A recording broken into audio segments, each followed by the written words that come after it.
analyze, wala ni monitor, diya lang kuryente. So kani install sa monitor para mas dali. Software siya, sir. So, na-specific software. Kani siya. Na. Hindi na siya pwede ma-use sa lahat Oo, kani siya, specific for GC 2014. Kani. Manang ka-importante sa katong mga model, itong RX, siguro ito katong IR dito, di ba? Ay, different model, different ko lang yung different. Kani siya. Na, Pagpa-install. katong tingog, motong signals that this monitor connects to the GC.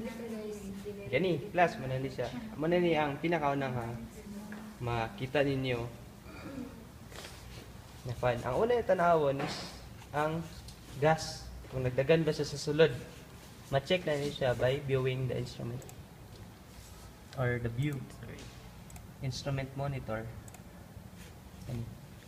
Or, kani siya. So, ang carrier gas naka-on. Muna yung temperature, 25.7 degrees. Ang pressure din niya na 18.8 kilopascal. Pwede pa niyo ma-check din eh. Sabay sa una yun. Kana. I-off na pa mo yun. 18.9. 18.9. So, naka-connect na. Pero, 18.9. Dahil nila, mag-observe daw to si Allen. Gusto siya mag-observe. Basta na si Allen dito. Matawag kung pangita siya. Busy pa man siya, yabo-yabo sir. Dahil ka na, carrier gas na pressure. Constant na siya sir. No, constant. Giset ni nga. Muna siya ang optimized sa condition. Kung wala na kaon ng GC 18.9 dapat ang pressure. Pressure sa gas nga gasolod. Sa imong kolom. Then, ang next na to is atong i-preheat ang GC. At least 15. So, i-open na to ang method nga mo execute og command nga ang GC yang padaganan og oxygen carrier gas. So ang method nga gigamit nako is kani method pesticides with different temperature programming. I-open dayon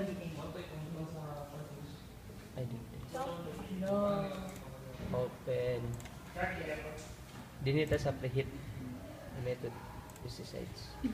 Preheat method. Then sa pag-preheat nimo sa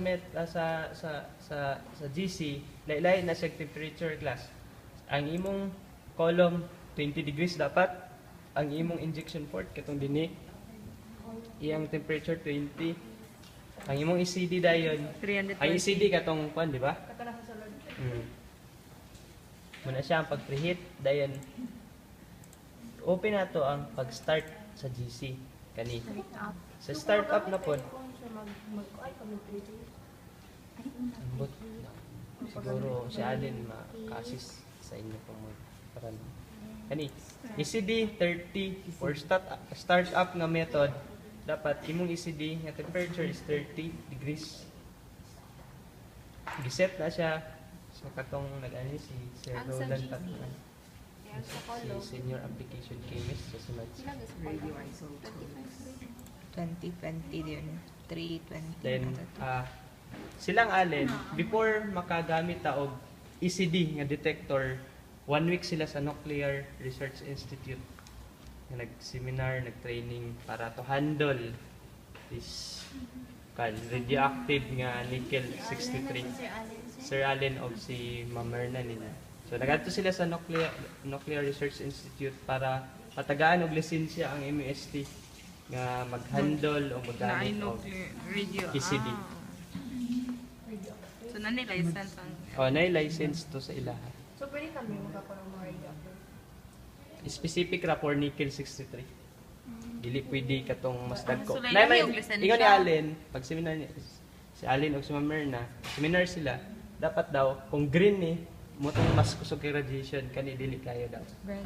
So, gamay ra ang radiation. Pero, nagya pa rin siya. Kani so atong i-execute ni nga command para ang GC nato mo adto sa temperature ang yang ECD mo 30 degrees, ang iyahang column 20 ug SPL. So dili mo execute ang GC kung dili na to i-download. Dili na class. Ako lang yung discuss kay para ma-familiarize mo saan ipagamit. Ayun na. Download. Ito lang kaganina, sir, no? Ito lang. Dayon system 1. Kani. Para matuwa na din ang GC. Ang sa to i-download gali sir? Katong method nga method nga startup kaning mga parameters i-download nimo sa GC para ma-execute niya system 1 dai. Na-execute na din to nga changes. Dahil tulog sa temperature sa ECD. Tagtulaw, nobs. Nasakak siya sa temperature nga imong giset. Ano ba sir? Mata imong gi-set nga temperature diya. Ako pinalay mo sa sir. 30. 30. Sorry aray. Ay, serious ka mag-set, sir. Then it's a nag-time.